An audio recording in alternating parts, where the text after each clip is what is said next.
This is the greatest threat to democracies. This is the greatest threat to personal freedoms. These are the greatest invasions of personal privacy that have ever been contemplated by man. What is happening?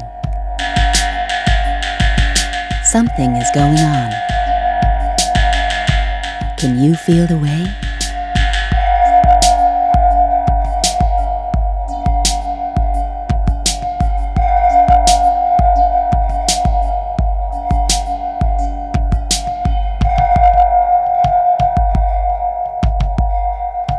Hi, I'm Fisk Smith, and in this episode of Spiral Into It, we would like to present the research of Dr. Nick Begich.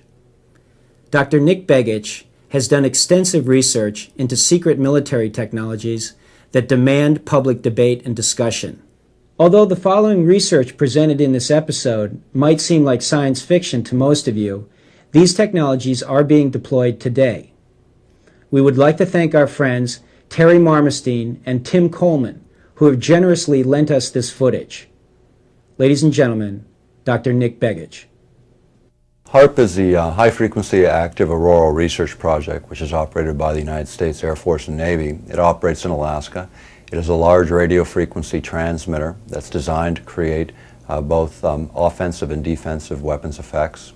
It's a machine essentially on the ground that couples with natural components of the environment, basically converting those natural components into part of that machinery in the sense that it connects energy being artificially produced to natural energy and then changes that natural energy in a way that creates a number of different weapons applications. For instance, over-the-horizon radar looking around the curvature of the Earth, being able to distinguish when you detect incoming objects which ones are carrying nuclear payloads, for instance, being able to destroy those objects by increasing the power level sufficiently to cause computer error on those incoming craft to knock them out of the sky.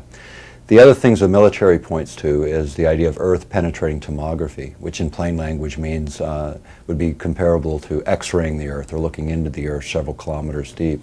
And the idea there is to find underground nuclear facilities, underground installations. That application was proven up in 1996 by military testing in the field. The other things, communication with submarines, utilizing that same technology, being able to penetrate deep into the sea to be able to communicate at higher data rates than other technologies that are currently available. The other things that the military points to that become interesting is communication interference, the ability to knock out on a hemispheric basis or knock out the communications of an entire country, while at the same time being able to carry your own communication. In other words, denying your adversary and being able to maintain that communication threshold that you need in battlefield environments. The things that come out that are more on the edge in terms of where the military is willing to acknowledge deal with the issues of weather modification and the potential impacts on human health and psychology of systems operating within the frequency ranges that HAARP operates in.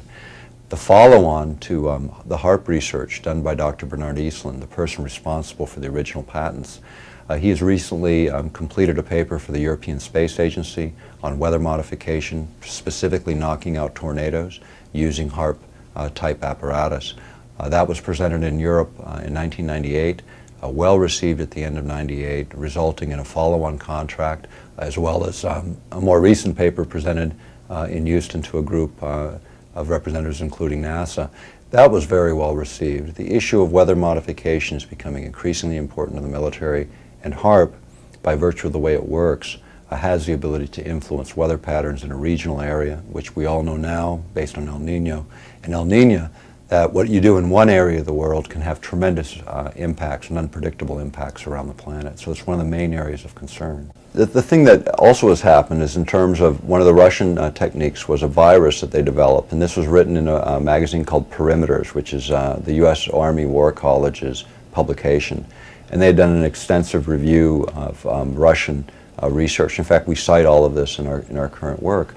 And one of the things they came up with was a virus that through the computer system, that is called the 25th frame effect. And during every 25th frame of any visual material, they can create images that are so fast that you don't perceive them. But these images can actually cause you to act in a certain way. In other words, they did an experiment where they had people getting this message to go get them cake.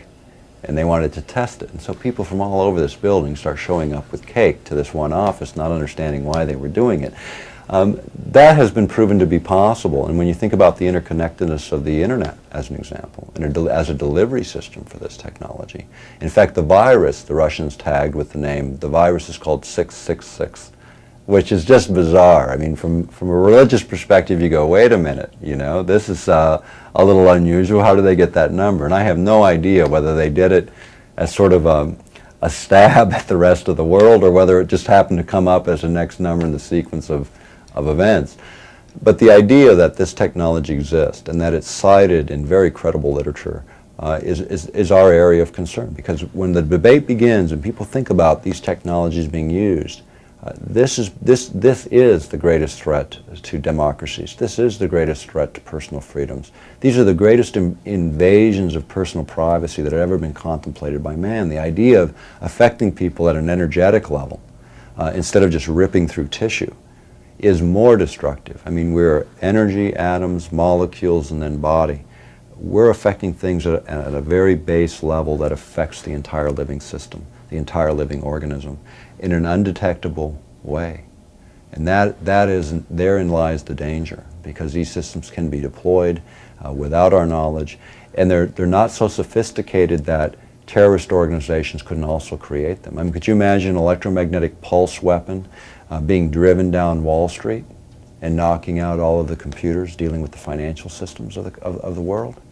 It would create a greater panic than all the bombs that have been dropped in the Middle East in the last 20 years.